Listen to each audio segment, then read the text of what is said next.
Future fit academy support গ্রুপের পেজে সবাইকে স্বাগত জানাচ্ছি। আজ আমি ভেনিজুয়েলার উপর 5 নম্বর ভিডিও আপনাদেরকে দিতে যাচ্ছি।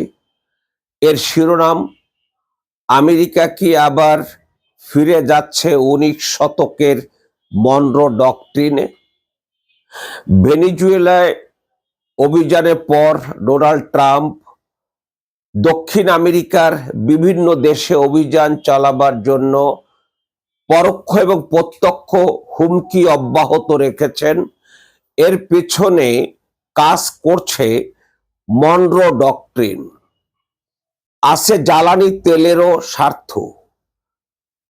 জানুয়ারি 2026 সালের জানুয়ারি মাসের প্রথমেই মার্কিন প্রেসিডেন্ট ডোনাল্ড ট্রাম্প তার জাতীয় নিরাপত্তা কৌশল প্রকাশ করেছে। এই নিরাপত্তা কৌশলে তিনি বলেছেন যে যুক্তরাষ্ট্রের 19 শতকের মনরো ডক্ট্রিন পুনর্জীবিত করা উচিত। উল্লেখ্য যে 1823 সালে মার্কিন প্রেসিডেন্ট চার্লস মনরো তার মতবাদ দিয়েছিলেন এমনভাবে যে পশ্চিম গোলার্ধ যুক্তরাষ্ট্রের একচ্ছত্র প্রভাব বলয়ে থাকবে।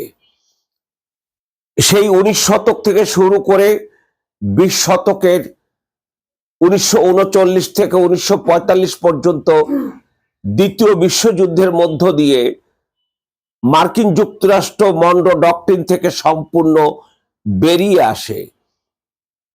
গত 3 জানুয়ারি ভেনিজুয়েলার প্রেসিডেন্ট ডোনাল্ড ট্রাম্প তার নির্দেশে গ্রেপ্তার করা হয়েছে এবং তারপর একের পর এক হুমকি দিচ্ছে।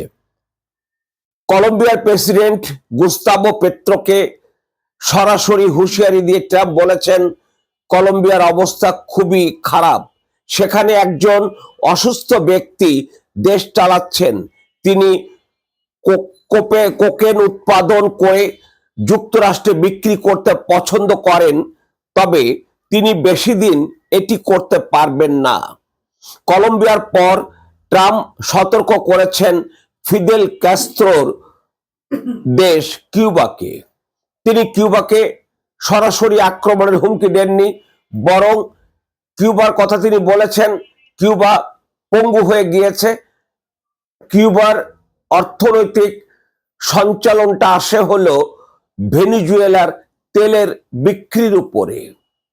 আর যেহেতু ভেনিজুয়েলার তেল এখন সেই সুযোগটি আমেরিকার হাতে চলে গেছে, অসঙ্গত কারণেই কিউবা স্বাভাবিকভাবেই ভেঙে পড়বে। এর পাশাপাশি তিনি কিউবাকে একটা ব্যর্থ রাষ্ট্র হিসাবে ঘোষণা করেছেন। এখন তিনি মেক্সিকোর প্রেসিডেন্ট ক্লোদিয়া শেমবামকে উদ্দেশ্য করে বলেছেন তিনি দেশ চালাতে যথেষ্ট দক্ষ নন। মেক্সিকোর মাদক চক্রগুলোর বিরুদ্ধে কঠোর ব্যবস্থা নিতে তিনি ভয় পাচ্ছেন। সবচেয়ে গুরুত্বপূর্ণ যে জায়গাটি সেটা হচ্ছে গ্রিনল্যান্ড। অর্থাৎ গ্রিনল্যান্ডকে দখল করার জন্য তিনি হয় আক্রমণ করে দখল করা অথবা ডেনমার্কের কাছ থেকে ক্রয় করে নেওয়া, দুটো অপশনই রেখেছেন। এর পাশাপাশি সেখান থেকে বেরিয়ে তিনি ইরানের উপরেও আধিপত্য বিস্তারের চেষ্টা করছেন।